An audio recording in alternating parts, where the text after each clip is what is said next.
I'm JT. I write a blog at Free Thought Blogs. I'm collecting links for free Viagra because Valerie is a porn star in the atheism, and Daryl Ray probably has enough. I work for a group called the Secular Student Alliance, and we are winning at secular activism on the high school and college level. Liz Liddell, my boss, is going to be here later. You can talk to her. You can talk to me.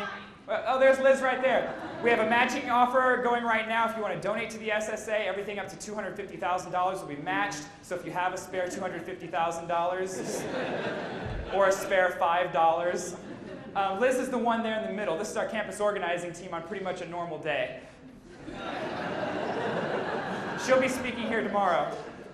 Okay, so why the arguments for God's existence suck. And before I get into that, I have to talk about why we suck at talking about God. We suck. We're terrible at it. We're really good at sitting in our own little grooves and saying, oh, look, here's another complicated way we can know that we're right about God not existing. We're terrible about going to religious people and actually talking to this, and talking in a language they can understand, because people want their worldviews boiled down to something they could fit on a bumper sticker. Who's rocking out? But they do. They want their worldview, in two sentences. And this is why it's Adam and Eve and not Adam and Steve is so popular. Right? So we suck at boiling it down to something simple that they can really comprehend. So I'm going to talk to you about how we can get better at that. First, this is the depressing part of the talk. Why do we even need to argue? So this is the depressing part. The 11-year-old girl on your left there is Madeline Duma. She's 11 years old. At one point, she turned purple. She collapsed to the floor of her house, and her parents didn't take her to the hospital. Why? It's an easy answer for anybody in this audience. They prayed, and prayed, and prayed, until ultimately she stopped breathing, and they prayed their child to death. Madeline died of type 2 diabetes, a completely treatable illness. Now, if the word bad is to have any meaningful definition, parents who watch while their child dies are bad. You might even call them monsters. But there's something very important to note here. These parents loved their daughter as much as you or I would love our child. They wanted their daughter to get better just as much as any of us would. The problem is not, as Christians would have us believe, that there's something inherently malicious in the human condition. The problem is that they had a bad idea about how the universe worked. And all the good intentions in the world were not enough to save them from it. If you have good intentions, it is a moral obligation for you to try to be as reasonable as possible to make sure that your good intentions are borne out in the results you see. This is why whenever a Christian tells me, oh yes, those Christians are bad, but they're not my Christianity. Not good enough. You're only saying that those Christians are different. What matters is that you can tell me if you are more likely to be right, if you are more reasonable, because that's your moral obligation. And moral decisions are not made in a vacuum. The moral decisions of other people affect us. They affect our neighbors. So we need to be talking to people about whether or not they're being reasonable, and we need to hold their feet to the fire on it. But then what do we get? Oh man, I'll never change anybody's mind. They're so closed-minded. We never get anywhere. Bullshit. Absolute bullshit. Sorry, Valerie. I want everybody in the room to raise your hands if you were once religious. I was. About everybody. Now, no, leave your hand in the air. Leave your hand in the air. And I want you to leave your hand in the air if some argument, whether Richard Dawkins in The God Delusion, or a friend of yours gave you some argument just at some point along the road that helped you to change your mind. Well, damn, that's almost everybody. I'll be dadgum. And then that's just the thing. You do not choose your beliefs. This is the message of Christianity. You need to choose to believe in Jesus. No one can do that. Your brain is an engine that generates this map of reality based on whatever facts are in your skull. And there's not a damn thing you can do about it. And if you doubt that, try walking up to the edge of the roof of a building and trying to convince yourself just by force of will that gravity doesn't work. There's not a single person in this room that could do it, because we don't choose our beliefs. So once we get the right facts into someone's head, they're powerless. They're powerless to do anything else. And this is what kills me when people say, oh, they're just so closed-minded, we'll never get anywhere. Because it's taking the responsibility away from you. It's putting it on them. It's saying it's their fault and not yours for maybe looking for a way where you could improve your skills at communication, where you could refine your arguments to make them more listenable. That's on us, and we need to start taking that responsibility. All right, so there are certain tricks that'll get used to either get you off the subject or to get you to not talk about religion with people. I want to talk about some of those first. First one is respect. Groan. But the people who say this, and even the atheists who say it in the way that we're all thinking, they have a very finicky definition of respect.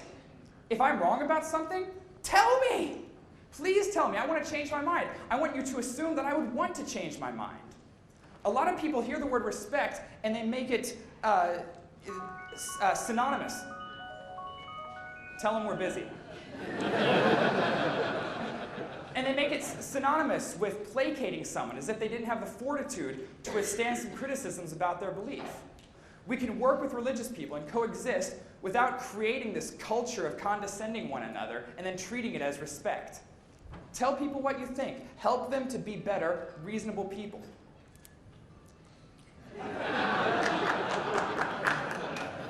Religious people will confuse the questions. You'll ask them, why do you believe what you believe? And they will answer the question, what do you believe? Wrong answer. We need to be holding them to the reasons they believe these things. So when you say, why do you believe what you believe? And they say, well, Jesus on the cross and Adam and Eve and original sin. Like, no. Why? What reasons?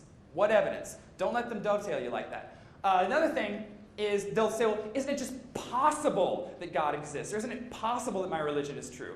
And yes, it's true. There is a non-zero possibility that religion is true. There's a non-zero possibility that unicorns exist. We're talking about religion, Charlie. But we're not arguing about possibility. We're arguing about plausibility. You can concede possibility, but that's not enough. They need to establish why this is most likely true, and possible is just not enough. The last one, well, can we agree to disagree? What is morally true is dependent on what is actually true. If the God a lot of religious people believe in actually exists, we probably shouldn't let gay people marry. But it all hinges on whether or not that God exists. And right now we've got all these people who are saying, I'm right morally. We need to legislate on my morality. And nobody wants to say, well, that God doesn't exist. Or, I can defend that my God exists. And so we wind up frozen in our moral discourse, unable to move forward. So when someone says, we need to agree to disagree, they're inviting us to stay balkanized like that, and the only answer can be, how about no? All right, so the meat of the talk, the arguments. There's one argument they need to address. One argument, period. And that is, there is no evidence for the existence of God. If you are not giving me evidence for the existence of God, you are answering the wrong question. And they'll try to take it off into other ways, like red herrings. Atheists are great big meanies. We could be fucking murderers and it would not make us wrong. It's a complete red herring. Or science can't explain what the hell ever. And they'll do this. They'll try to get you to, like, if you go on without pointing this out, they score a point. The word can't. How do you know science can't explain something? Like, science hasn't explained what the hell ever. And even if we haven't, that doesn't mean that you have. Okay. When there's something we haven't explained, there's a proper way to handle our ignorance there. I don't know. Unless we have evidence for something else. If you have evidence for God, you can put it in there. But if the way you deal with human ignorance is to make human ignorance equal to God, you've created a scenario where you are worshiping your own ignorance because you've called it God. Or you've created a scenario where God is the equivalent of this quality we're trying to purge from humanity. And either way, you're not doing yourself or God any favors. So I've made this healthy flowchart to help. Is this a piece of evidence to God's existence? If yes, proceed. If not, stay on target.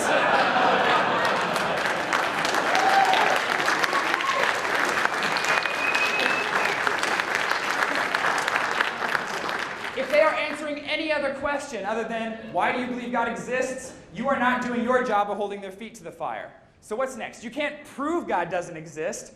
Groan. But here's the deal. They're getting used to this one. Well, you can't prove Smurfs don't exist. They don't have a good answer, but they've heard it enough to where they think that, well, God is real and Smurfs aren't, is a good answer to that question. We need to get them to use conventional logic, the same logic they use in every other part of their lives, when they get to the God question.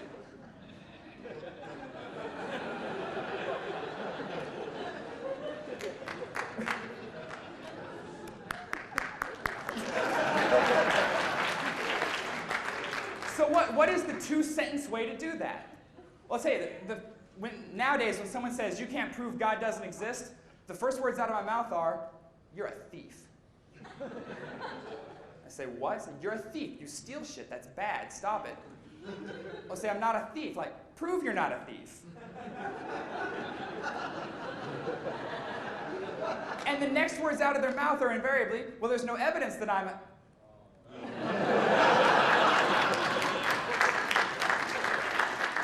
And it takes them off their script and it makes them think. This is our job, and it can be done quickly, concisely, and in a way that communicates to them, in a way that makes sure that cognitive dissonance sets in. All right, next, they'll be like, oh, but science and religion are totally compatible. And how many of us have seen people go and start using all kinds of polysyllabic, scientific words having this argument? There's no reason to. I mean, this is Ray Comfort's whole spiel, right?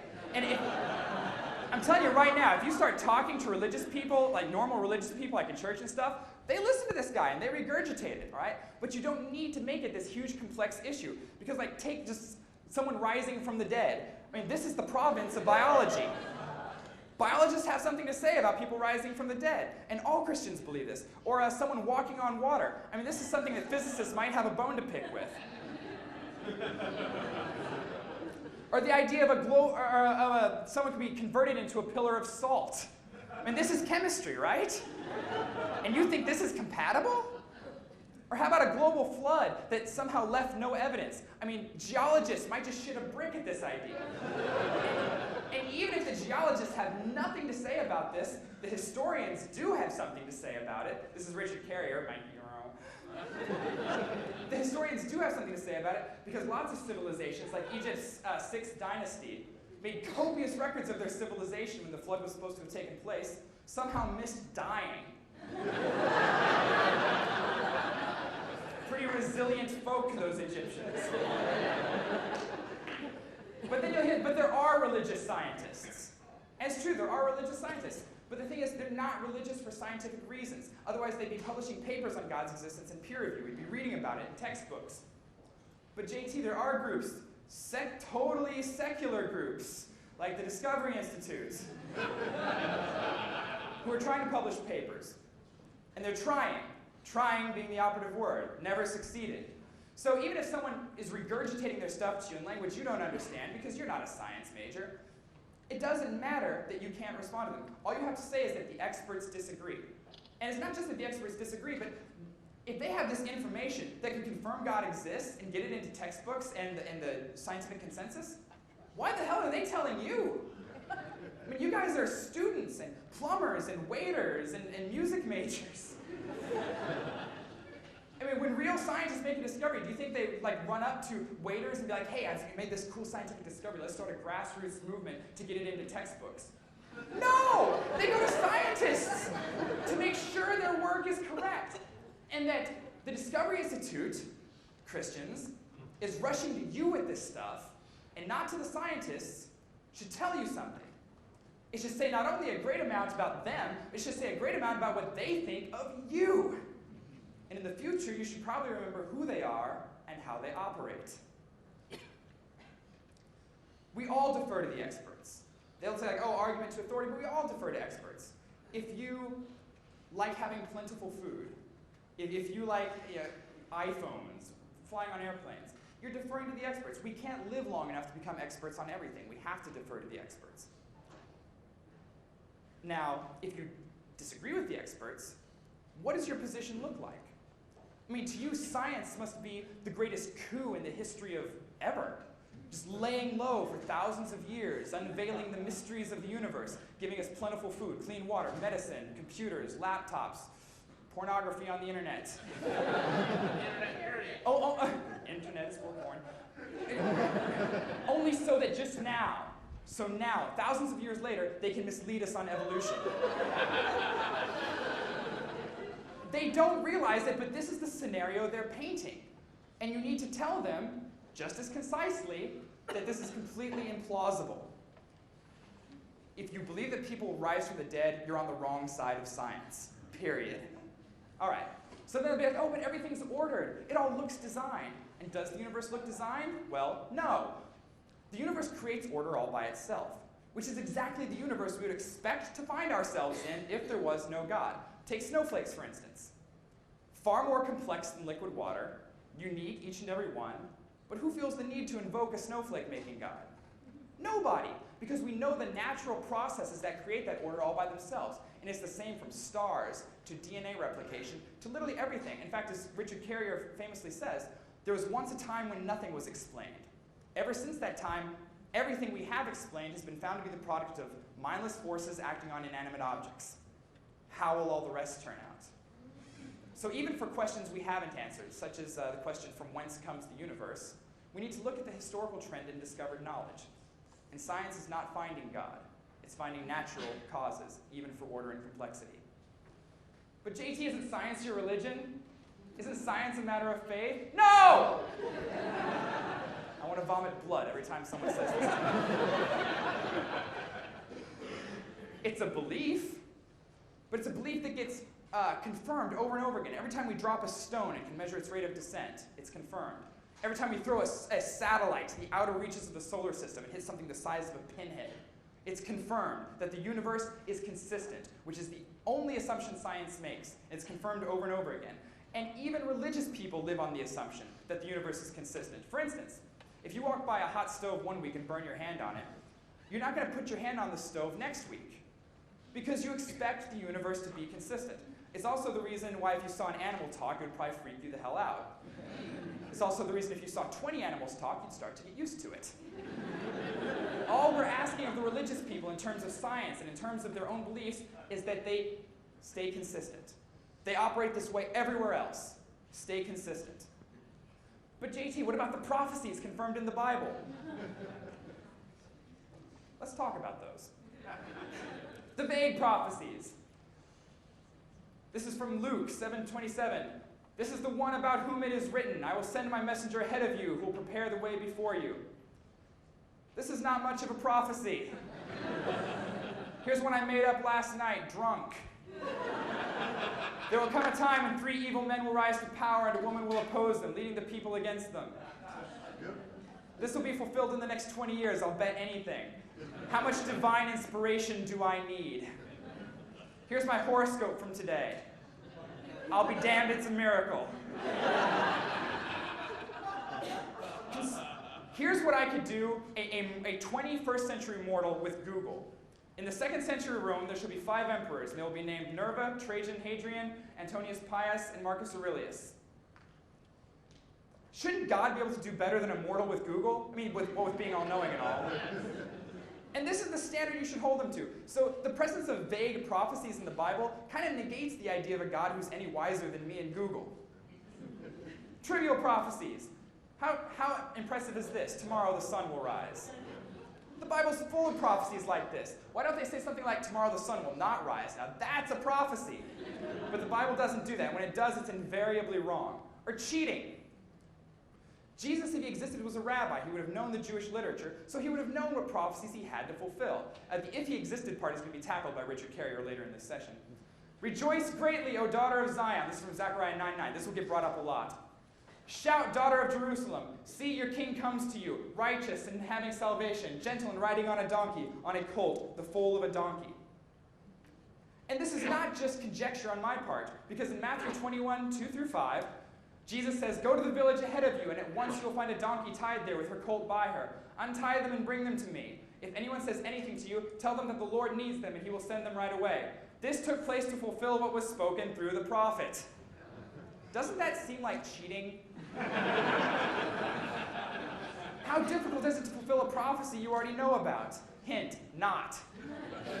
God could do better. The presence of these in the Bible, even if they can come up with one that's like, oh, this is really a prophecy, why is it mixed in amongst these?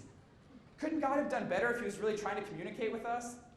All right, So this is a good time to talk about moving the goalposts, because they'll do it. We've gone through all these arguments so fast, which is what they'll do. You'll trash one, it'll be dead to rights, and they'll just move on to another as though nothing ever happened. But then when the next chump comes along, boy, they'll go right back to that argument. Don't let them do it. Keep them on it. If they go prophecy and you beat prophecy down, don't let them go to another one. Say, hold on. I want to help you make sure that we're on the same page here. And if this is a bad argument, we shouldn't use it in the future, right? And tie them down to it. Set in the cognitive dissonance and let them know there's public accountability for being wrong. All right. But history. But no. But the Bible is so historically accurate. Say for a moment that it's not. But even if it were totally historically accurate, I could take a history book compliant with history as we know it and write on the last page, and Elvis rose from the dead. The fact that it's historically accurate will not mean that Elvis rose from the dead.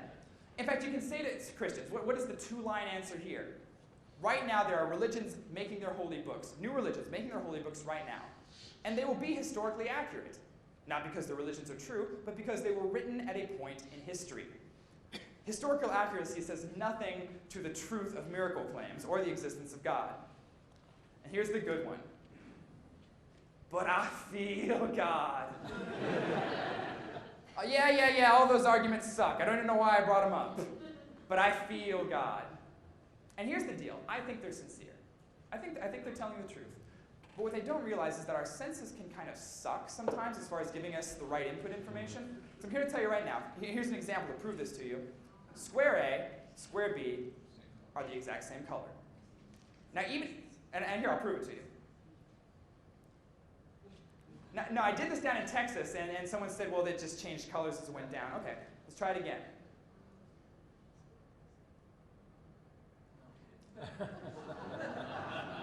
And even when I make them go away, your brain will still tell you they're a different color, because our senses are not always reliable. So how do we get around that? We get around it through science, through reason, through realizing that sometimes our brain is telling us wrong stuff. So I believe you have really fuzzy, warm feelings when you pray, and that you interpret this as God speaking to you. I believe you. What you need to realize is that people have the same feelings when they pray to Allah, or when they pray to any other God, or when they meditate. So what is more likely? That a God exists who gets trashed by all these two-sentence rebuttals, or that this is just naturally what happens to your brain when you pray or when you focus on the idea of a God? And if one is more likely than the other, you need to change your mind. So what is the two-sentence rebuttal to this for you? Well, I'll tell you, the fact that your sensory inputs are not always reliable is something that allows magicians to make their living. So learn a magic trick. Brianna, come on up here. Brianna just started a high school group at a high school in Grand Rapids, Michigan. I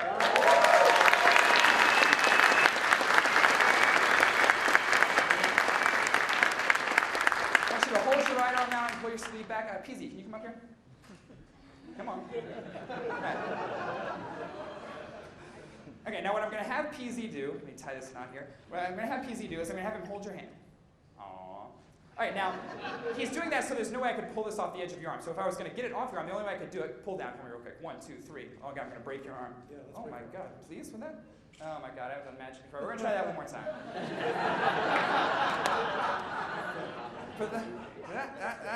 All right. All right, PZ, there you go. Knock yourself out. Right.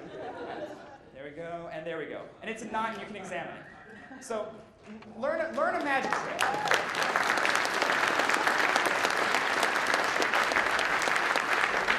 Because then you can say to them, you just saw this happen. Your senses told you this just went through her arm, or whatever magic trick you learned. What is more likely, that there's a natural explanation for why your senses were fooled, or that it's magic? And they'll acknowledge this on everything up to God, and you can use that to set in the cognitive dissonance. All right. Does God make people better? The moral argument. Since I'm running low on time, short answer, no. Prisons are full of religious people. And remember, we don't choose our beliefs, right? Can't choose gravity, doesn't work. So how much sense does it say, or make of God to make me with a brain like that and say you have to believe in something absurd or go to hell? Just choose to. I can't do that. It's impossible for me. God is kind of a jerk at making me with that brain. Or you'll hear with atheism you can't have absolute morality. And there is no absolute morality. The 10 Commandments, thou shalt not lie, all the time. Because if you're harboring Jews in Nazi Germany and the Gestapo knock on your door, the moral thing to do is to lie your ass off. Morality changes based on our situations. And here's the catch-all at the end. But I have faith. 2-sentence response. Can you distinguish faith from gullibility for me? And if you can't, maybe faith isn't as noble as you thought. And if you say that religious faith means having reasons, good. We can talk about those reasons. And then these. God works in mysterious ways. Is there any evil or just stupid aspect of existence that can't be explained away that way? Is there any, seriously, argument so ludicrously at odds with reality that you can't defend it by saying God's ways are mysterious? If not, this might be a biased argument here. Or God's thinking is like so beyond ours, man, which only gets brought up when you're defending something incredibly stupid God did. God's so smart, he did this stupid thing. Or you can't judge God by human standards. Fuck, what other standards do we have? These are the standards he left us with. And these are the standards we use to establish God's goodness in the first place. So are these pieces of evidence that point to God's existence? No, they're excuses. You need to get them to stay on target.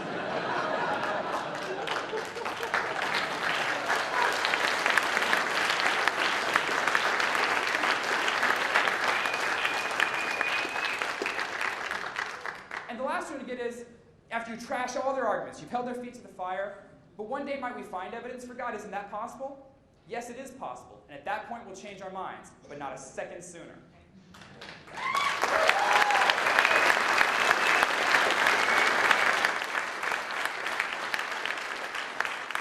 And if the basis for your belief in God is that we might find evidence somewhere down the line to confirm it, you are by definition basing your beliefs off information you don't have, which is a moral failing, period.